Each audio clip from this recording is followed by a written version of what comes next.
아멘. 오늘 본문은 이스라엘 백성들이 모여서 말씀을 듣는 세 번째 장면입니다.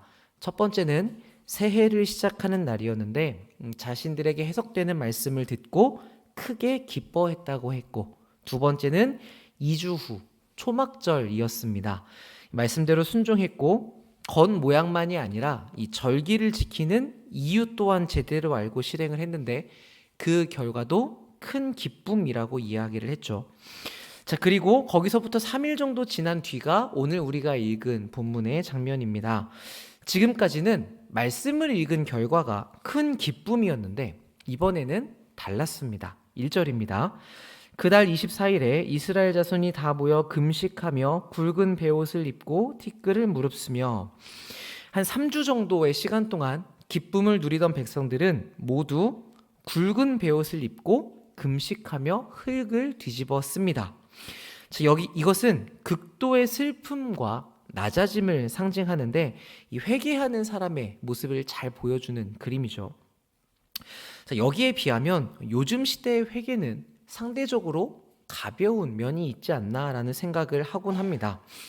이런 극단적인 형태를 보여야 된다는 것이 아니라 예수님께서 내 죄를 다 용서하셨다, 그러니까 내가 죄를 지어도 회개하면 된다, 나는 반드시 천국을 간다 라고 이야기하면서 너무나 가볍게 회개를 하고 또 다시 자기 마음대로 사는 모습을 보게 되기 때문입니다. 자, 그런데 우리가 고난과 부활을 이야기하면서 예수님의 십자가를 통해 죄의 형벌과 은혜를 경험한 사람은 이렇게 가볍게 이야기할 수 없죠. 이런 모습은 하나님을 인격적으로 마주한 결과라기보다는 이 교회에서 이신칭의에 대한 내용을 잘 학습한 그런 결과이지 않나라는 생각이 듭니다. 성경은 회개를 그렇게 가볍게 묘사하지 않습니다. 이 회개는 잠시 마음이 불편한 정도가 아니라 도저히 식사를 할 수 없을 정도의 심각함이었습니다. 우리가 장례식장을 갈 때에 검은 옷으로 갈아입고 그것을 통해 어떤 마음의 슬픔을 표현하는 것처럼, 그것처럼 굵은 베옷을 갈아입고 흙을 뒤집어 쓰는 그 애통한 마음을 보여주는 것이죠. 자, 그런데 이 회개의 자리에는 이런 슬픈 감정만 있는 것은 아니었습니다. 2절을 보시면 모든 이방 사람들과 절교하고 서서 자기의 죄와 조상들의 허물을 자복했다고 합니다. 그러니까 자기의 잘못이 얼마나 심각한지를 알고 거기에서 자신을 분리시키는, 끊어내는 행동도 포함이 되었죠. 그리고 자신과 조상의 모든 죄악을 감추지 않고 꺼냈다고, 자복했다고 이야기를 합니다. 그러니까 회개에는 자신의 잘못에 대한 인정, 그리고 그것에 대한 슬퍼함과 함께 그 죄로부터 분리라는 우리의 암과 감정과 의지가 다 담겨 있고 그것을 고백하는 것까지 다 포함된 것이라고 할 수 있죠. 자, 이 일이 어떤 순서를 따라 이루어졌는지는 3절에서 나타납니다.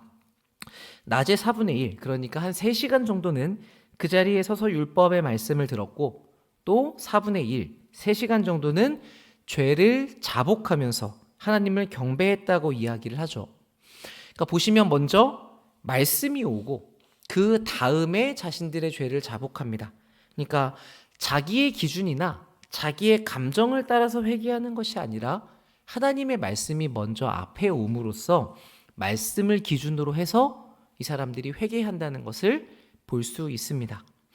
자, 그런데 오늘 본문 중에 조금 이상한 부분이 있는데 5절을 보시면 앞에 사람들의 이름이 있고 브다히아는 이르기를 너희 무리는 마땅히 일어나 영원부터 영원까지 계신 너희 하나님 여호와를 송축할지어다 라고 합니다. 그러니까 회개하러 지금 애통하는 슬픔 가운데 모인 사람들이 무슨 일을 하냐면 하나님을 찬양하는 일을 합니다. 자, 여러분은 보통 회개할 때 어떤 식으로 하십니까? 우린 대부분 이 가득한 죄책감을 가지고 불편한 마음으로 시작을 합니다. 하나님이 혹시나 나를 벌하시면 어떡할까? 두려운 마음을 가지고 긍휼을 베풀어 주시기를 구하죠.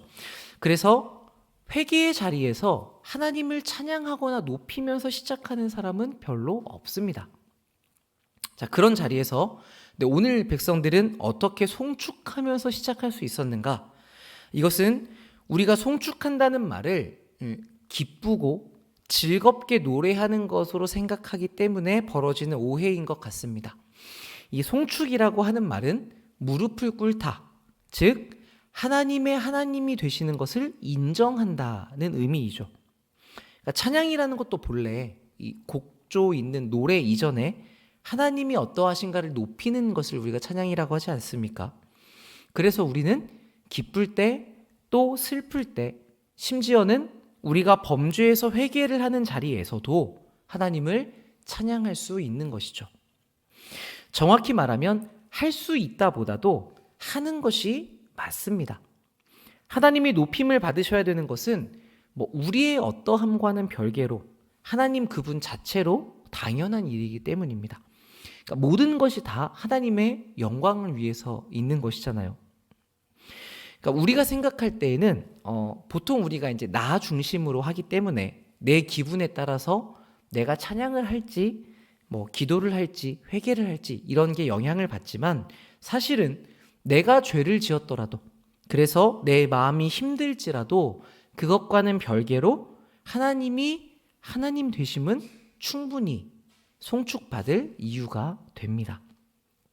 그러니까 이어지는 본문이 그 내용을 조금 더 설명해 주죠.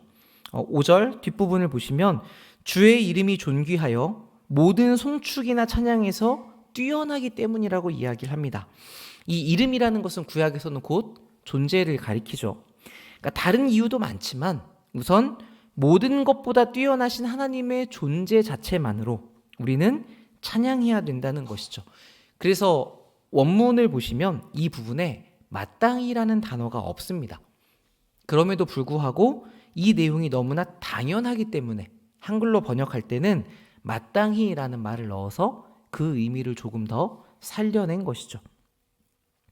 자, 이것만 해도 하나님을 높일 이유가 충분한데 성경은 거기서 멈추지 않고 그분이 얼마나 뛰어난 분이신지를 더 설명합니다. 6절입니다. 오직 주는 여호와이십니다. 하늘과 하늘들의 하늘과 일월성신과 땅과 땅 위의 만물과 바다와 그 가운데 모든 것을 지으시고 다 보존하시니 모든 천군이 주께 경배합니다. 다른 신은 없고 오직 주님만이 홀로 여호와시라고 하면서 하늘 땅 바다 그 우리 천지창조 때 보았던 그 모든 것을 하나님께서 만드시고 또 살게 하시니 하늘의 군대가 다 하나님을 경배한다고 하면서 여러분이 교리 시간에 배우셨을 창조와 섭리를 하나님의 주인 되심을 그 찬양의 이유로 제시하고 있습니다. 그리고 이어지는 7절과 8절은 거기에 더해서 아브라함을 택하시고 이끌어내시고 그에게 약속하시고 그것을 끝까지 이루어내신 하나님의 구원을 이야기하고 있죠. 그러니까 이렇게 오늘 본문은 죄를 자복하는 그 장면에서 하나님을 송축하는 것, 그분의 창조와 섭리와 구원의 이야기를 같이 담아내고 있습니다. 그러니까 우리가 회개의 자리에서 이야기하는 것과는 조금 다른데 이 백성들이 왜 이런 식으로 진행을 했는가? 제가 볼 때는 두 가지 정도 우리가 생각해 볼 수 있을 것 같습니다. 첫째로는 이 하나님이 계시기 때문에 우리의 회개가 의미가 있어지기 때문입니다. 지난 시간에 구원받은 하나님의 백성들에게는 이 슬픔보다는 기쁨이 더 우선이 된다는 말씀을 나누었죠. 그 이야기를 들으시면서 기쁨이 우선이 되어야 한다면 애통하며 자기 죄를 깊이 반성하는 이런 회개는 도대체 언제 올 수 있는 것인가? 이제 고민해 보신 분들도 계실 것입니다. 자, 이 경우는 우리가 무엇이 더 앞서는지, 무엇이 더 바탕이 되는지를 생각해 보시면 좋을 것 같아요. 우리가 아무리 회개를 열심히 한다고 해도, 죄를 뉘우친다고 해도 돌아갈 데가 없다면, 우리를 받아주시는 분이 없다고 한다면 이 회개는 의미가 없는 것이겠죠. 그러나 우리에게는 자비로운 아버지가 계십니다. 구제불능인 우리의 모습에 흔들리지 않고 어떤 모습이라도 우리를 받아주시죠. 그러니까 너희가 돌이켜야 된다라고 하시는 이 하나님의 말씀에는 이미 우리가 기뻐할 수 있는 이유가 담겨 있는 겁니다. 회개의 전제가 되는 이 사실이 우리에게는 정말 큰 은혜인데 우린 이것을 너무나 당연하게 여기고 있는 경우가 많죠. 그래서 우리가 무언가 죄를 지을 때에도 회개하면 된다. 이렇게 조금 쉬운 마음을 품는 것은 아닌지 반성해 볼 필요가 있습니다.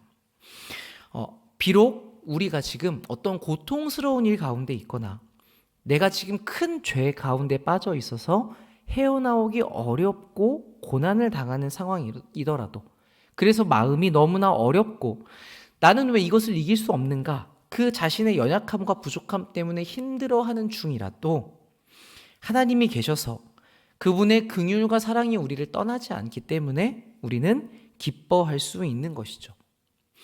자, 그래서 우리가 하나님을 기뻐한다는 내용과 우리가 죄를 슬퍼한다는 것은 충돌하는 내용이 아닙니다. 오히려 이 기쁨이라는 바탕 위에서 언제나 나를 받아주시는 아버지가 계시다는 그 내용 위에서 우리의 슬픔의 회개가 펼쳐질 수 있는 것이죠. 자, 두 번째로 하나님을 송축하는 것은 이 하나님의 선하심이 어떤 것인지를 우리가 되새김질하는 일이거든요. 이것이 우리의 회개를 더 가치 있게 만들어줍니다. 자, 이 내용을 살펴보기 위해서 우리는 이 회개의 전반에 대해서 생각해 볼 필요가 있습니다. 회개란 그리스도인의 삶 전반에 있어서 참 중요한 부분입니다. 보통 우리는 이 그리스도인이 되는 그 개인적 경험의 시작이 하나님 앞에서 내가 얼마나 죄인인지를 깨닫고 그거를 크게 회개하는 것으로부터 시작을 합니다. 그래서 회개는 보통 우리가 그래 내가 과거에 그렇게 하나님 앞에서 내가 죄인인 걸 인정하고 회개를 구했지 라고 우리의 어떤 영적 생명이 시작되는 자리에 있는 것으로 기억하기가 쉬운데 거기에서 끝이 아니라 우리가 마지막 하나님 앞에 가는 때까지 견지해야만 하는 그야말로 그리스도인의 시작과 끝을 다 결정하는 자세라고 할 수 있습니다. 자, 그런데 우리는 어떤 식으로 이 회개를 사용합니까? 우리가 하면 안 된다는 어떤 일을 했을 때 마음이 불편해지고 그래서 우리가 그 불편한 마음을 해결하기 위해서 또는 내가 뭘 잘못했을 때 하나님께서 나를 벌하실까 봐 이것을 해결하려고 우리가 보통 회개라는 것을 하죠. 정말 만약에 어떤 죄를 내가 지었지만 내 마음에 전혀 불편함이 없다거나 하나님께서 나를 이것으로 벌하지 않는다는 확신이 있다면 우리는 더 이상 회개를 하지 않을 수도 있습니다. 그래서 많은 사람들이 예수님께 내가 다 용서받았다는 사실 때문에 회개를 가볍게 여기고 많이 넘어가는 경우가 있죠. 또는 반대로는 괜찮다는 자기 암시로 이 정도는 괜찮아 이렇게 해봤더니 하나님이 나를 벌하시지 않던데 괜찮은 거구나 이런 식으로 계속 자기 양심을 마비시켜서 그 일을 행할 때에 더 이상 불편한 마음이 들지 않도록 만듭니다. 그래서 결국은 사실상 하나님께 돌이키지 않는 것이죠. 회개의 목적이 내 마음이 불편한 것을 해결하는 데 있어서 이것만 해결하게 되면 별 문제가 안 되기 때문입니다. 그런데 우리가 회개를 했을 때 마음의 평안이 주어지는 것은 회개를 한 결과로 오는 것이지 이게 우리가 회개를 하는 이유는 아닙니다. 우리가 회개를 하는 이유, 그리스도인이 왜 하나님 앞에 죄의 용서함을 구하냐면 우리가 행동한 또는 우리가 범한 죄가 하나님을 대한 것이기 때문입니다. 우리가 범하는 모든 악은 완전한 선이신 하나님께 대항해서 그분에 대한 명령을 어기는 일입니다. 그러니까 우리가 짓는 모든 죄는 1차적으로 누구에게 대하여 있어요? 하나님께 대하여 있는 것입니다. 근데 보통 우리는 이제 사람들과의 관계에서 우리가 누군가를 피해를 입혔을 때 1차적으로 우리는 그 사람에게 잘못했다고 먼저 생각을 하거든요. 근데 사실은 그것보다 먼저 이 악을 행하면서 우리가 하나님께 대하여 잘못한 것이 먼저 있다는 겁니다. 그래서 누구도 내가 이 사람에게 잘못했으니까 이 사람에게 용서를 구하면 돼 라고 끝낼 수 없는 것이죠. 반드시 하나님 앞에 회개해야 되는 것이 따라와야 됩니다. 자, 이걸 반대로 생각해 본다면 우리가 어떤 사람에게도 피해를 입히지 않았더라도 하나님 앞에서는 죄일 수 있는 것이죠. 그러니까 요즘 세상 사람들이 생각하는 것과는 많이 다르죠. 세상 사람들은 내가 이 행동을 했을 때 다른 사람들에게 피해만 주지 않으면 무엇이든 해도 괜찮다라고 이야기를 하거든요. 근데 우리는 그에 앞서서 하나님과의 관계에서 생각해 봐야 한다는 겁니다. 하나님으로 인해서 창조되고 하나님으로 힘입어 살아가고 있는 우리들은 신자든 불신자든 모든 사람은 다 생각과 말과 행동이 하나님과 관련되어 있습니다. 다만 불신자는 하나님이 없이 살아가기 때문에 하나님을 고려하지 않는 것이고 우리는 하나님 앞에서 살기 때문에 그분을 생각하는 것입니다. 그래서 그리스도인은 하나님께서 나를 벌하시지 않는다고 해도 그분과의 관계 안에서 내가 잘못했다라는 것을 생각합니다. 그래서 하나님 앞에 회개하는 것이죠. 자, 여기서 조금 더 나아가 생각해 본다면 우리가 죄를 범하는 것이 하나님의 영광을 훼손시킨다는 점도 생각해 보아야 됩니다. 하나님께 영광을 돌리도록 살아야 되는 것이 우리가 존재하는 목적인데 그 하나님의 백성이 죄를 범한다는 것은 세상에서 하나님의 이름을 가리우는 행동이 되는 것이죠. 뉴스에 드러나고 언론에 퍼지는 교회의 이름으로 행해지는 심각한 범죄들이 있습니다. 우리는 그런 일을 보면 분노하는데 솔직히 그때 우리는 어떤 마음을 가지고 분노합니까? 정말 그 악이 행해진 것에 대해서 분노합니까? 아니면 우리는 저렇게 하지 않는다는 그 의로움을 가지고 정죄하는 것입니까? 또는 조금 더 확장시켜서 내가 크리스천인데 내가 교회를 다니는 사람인데 저 사람이 저렇게 행동을 해서 교인인 내 명예가 실추되었다. 이 사실 때문에 우리는 분노하는 것은 아닙니까? 하나님의 사람들은 그 죄가 이 땅에서 하나님의 영광에 손해를 입혔다는 것에 대해서 슬퍼합니다.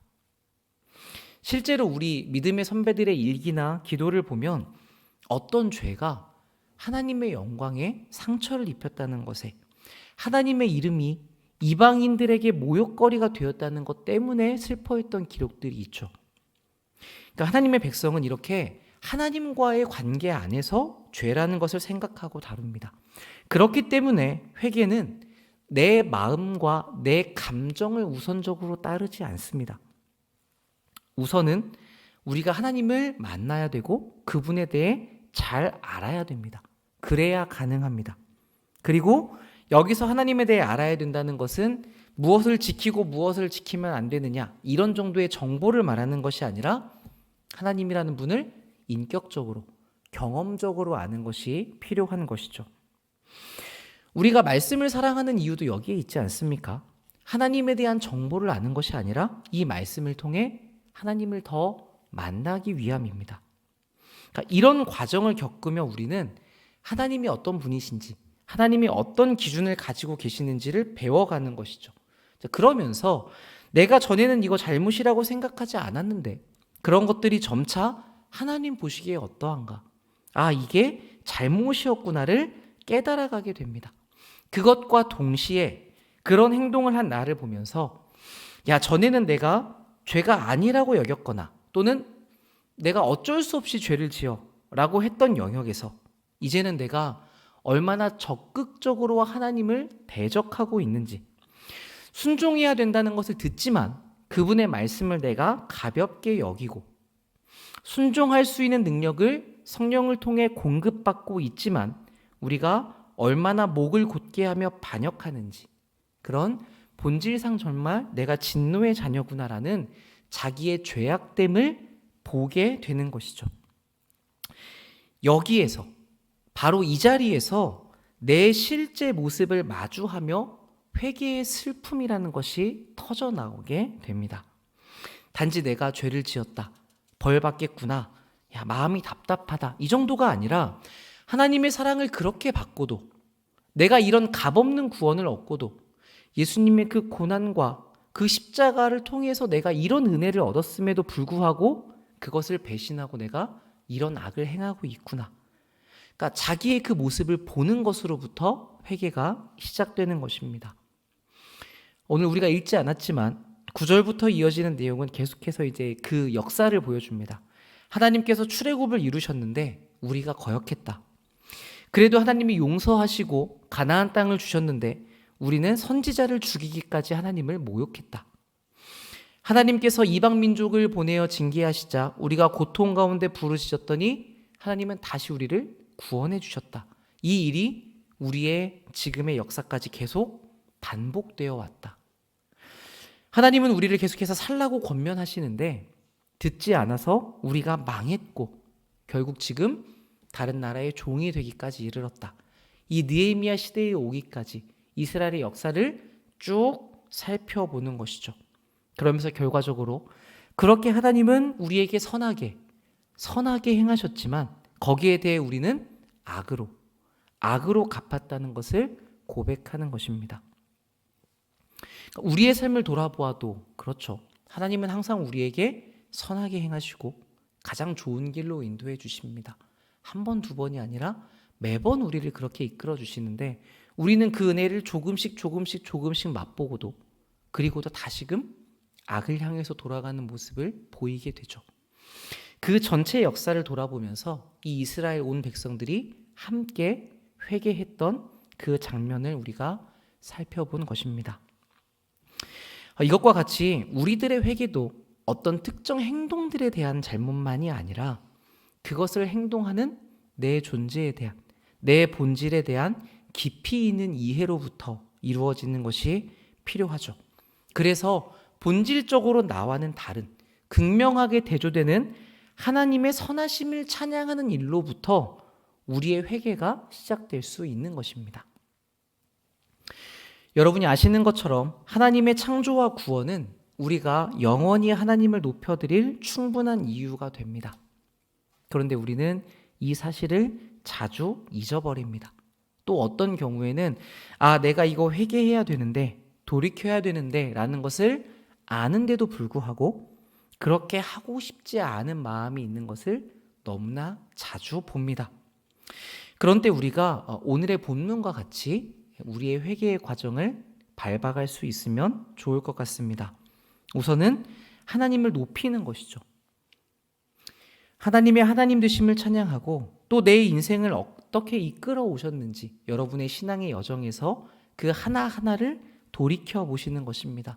처음에는 잘 기억이 나지 않을 수 있는데 이게 신기하게 하나하나씩 짚어보다 보면 하나님께서 기억나게 해주시는 것들이 이어집니다. 그러다 보면 나에게 베푸신 은혜들, 그 하나님의 선하심에 감사하는 마음이 점차 차오르게 됩니다.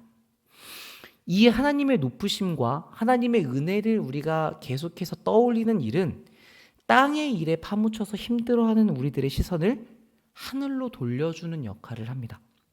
그때 우리가 알게 되죠. 그래, 내가 하나님의 은혜를 입고 살고 있지. 나에게는 이 창조주 아버지가 계시지. 나를 구원하시고 내 편이 되주시는 선하신 하나님이 계시지. 이 생각과 함께 이렇게 조여있던 우리 영혼의 숨통이 트이기 시작합니다. 우리가 지금보다 하나님의 창조와 다스림을 더 생각할 수 있다면 그러면 우리는 그만큼 더 우리의 현재 상황과는 관계없이 하나님을 찬양할 수 있게 될 겁니다. 자, 그렇게 하나님의 높으심을 막 높여드린 뒤에 그런 다음에 그것과는 다른 우리의 거역함을 한 번 더 살펴보는 것이죠. 하나님께서는 그렇게 나에게 선하게 일하시는데 나는 매번 그 하나님을 거절하는구나. 이것을 대조하다 보면 내가 얼마나 큰 은혜를 받고 있는지를 인정하게 됩니다. 그렇게 하나님을 거절하는 이 악한 사람을 지금 여기까지 살게 두신 것만 해도 참 감사한 일이라는 것을 깨닫게 되는 것이죠. 여기서 우리는 나의 이 끝없는 죄됨을 덮어주시는 그 하나님의 한없는 사랑을 경험하게 됩니다. 감히 하나님께 나아갈 수 없는 우리들에게 하나님께서 가까이 오시고 하나님을 거역하는 이 죄인을 위해서 죽으신 은혜가 얼마나 큰 것인지 우리가 거기서 더 십자가를 풍성히 보게 되는 것이죠. 그래서 우리는 십자가 아래에서 이 회개를 시작하게 되는 겁니다. 그렇기 때문에 우리가 자주 이 하나님의 선하심과 크심을 묵상할 필요가 있는 것이죠. 이렇게 전체적으로 생각을 해보니까 회개라는 것은 하나님을 아는 것에서 시작해서 나를 아는 것을 지나 다시금 하나님을 아는 일의 순환과도 같다는 생각이 듭니다. 이것은 우리에게 꼭 필요한 복된 일인 것이죠. 우리들에게도 이러한 회개가 이루어지기를 소망합니다. 내 잘못이나 내 찔림에서 시작하기보다 우리 하나님을 찬양하는 것으로부터 시작되는, 나와 하나님과의 이 간극을 깨닫고 거기서 절망하되 내 잘못을 급히 무마하려고 달려드는 것이 아니라 이것을 넘어서는 차원이 다른 하나님의 사랑이 있구나, 이것을 깨달아가는 회개의 말입니다. 우리에게 말씀하시는 주님께서 이 일을 우리와 함께 이루어 가실 것입니다. 그러니 그분의 손에 붙잡힌 우리의 돌이킴이 이전보다 더 깊어지는 회개, 더 풍성해지는 돌이킴이 되기를, 그 은혜를 경험하는 여러분들이 되시기를 우리 주님의 이름으로 축복합니다. 아멘. 오늘도 우리 함께 같이 기도할 텐데 두 가지만 기도하겠습니다. 먼저는 우리 주신 말씀 가지고 기도하겠습니다.